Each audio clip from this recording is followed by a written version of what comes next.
I can't remember exactly which year it was when we started. Early 90s, wasn't it? Volunteering with... 93, I came down. I think I was here a year or two before that with Parks and Gardens. Probably October 92 might have done that weekend on Parks and Gardens. I think, yeah. At the time we were working on Penryn, on the station building, and then we went on to build Minforth Hostel.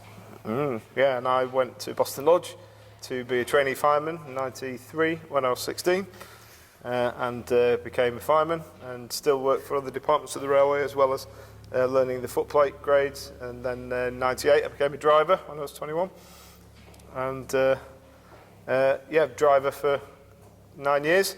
And then work took me away out of the country for a few years, but stayed involved on the footplate, and then later I've come into projects like this locomotive behind us, which is a big challenge, but we're nearly there with it, so that's been very rewarding as well. This is a fantastic project. So, yeah, I mean, after volunteering on the railway, I, amongst other things, I had a job working on the Welsh Island, looking after the civil engineering from Ridley down to Porth Madog. So I helped build the railway, and you're helping restore this locomotive to run on it. Yeah.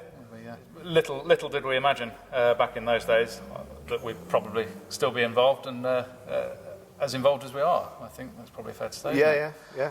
I mean, certainly, in my case, your case as well. We've both had work in the wider railway industry.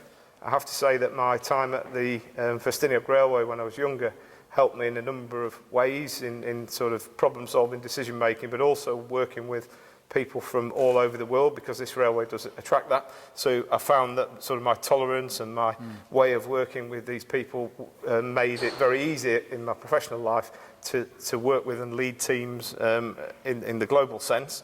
So it's quite interesting to find myself now completing a loco that was designed and built in the same place that I've worked with a team of rail engineers. So I quite like that connection as well.